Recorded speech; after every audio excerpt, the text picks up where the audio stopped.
बहुत समय पहले की बात है। उत्तानपाद नाम के एक महान राजा थे। उनकी दो रानियां थी, सुनीति और सुरुचि। दोनों का स्वभाव एक दूसरे से बिल्कुल अलग था। रानी सुनीति सरल, शांत और दयालु थी, जबकि रानी सुरुचि चतुर और घमंडी थी। राजा उत्तानपाद रानी सुरुचि से अधिक प्रेम करते थे। रानी सुनीति का एक पुत्र था, ध्रुव, और रानी सुरुचि का पुत्र था, उत्तम। एक दिन ध्रुव अपने पिता राजा उत्तानपाद की गोद में खेल रहा था। तभी रानी सुरुचि वहां आई और ध्रुव को राजा की गोद से उतारते हुए कठोर स्वर में बोली, तुम्हें राजा की गोद में बैठने का अधिकार नहीं है। यह स्थान केवल मेरे पुत्र उत्तम का है। यह सुनकर ध्रुव का कोमल हृदय गहरे दुख से भर गया। उसकी आंखों से आंसू बहने लगे।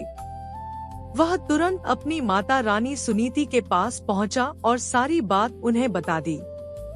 रानी सुनीति ने प्रेम से ध्रुव को गले लगाया और कहा, पुत्र, ईश्वर की भक्ति में अपार शक्ति होती है।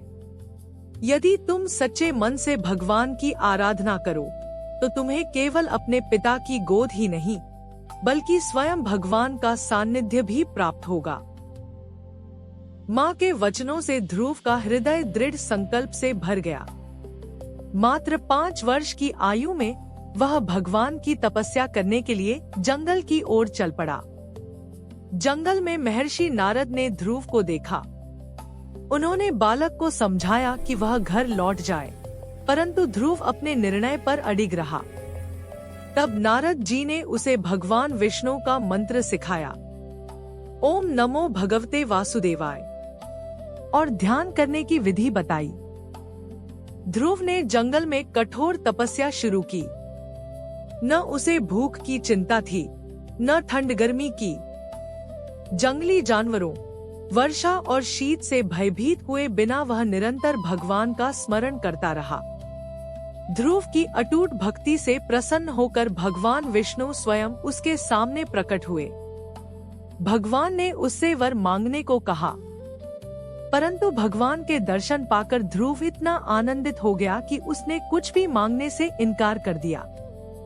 भगवान ने उसे आशीर्वाद दिया और कहा, वत्स, तुम्हारा नाम सदा अमर रहेगा। तुम आकाश में सबसे चमकता हुआ तारा बनोगे। इस प्रकार ध्रुव तारा के रूप में आकाश में स्थिर और उज्जवल होकर सदैव के लिए अमर हो गया।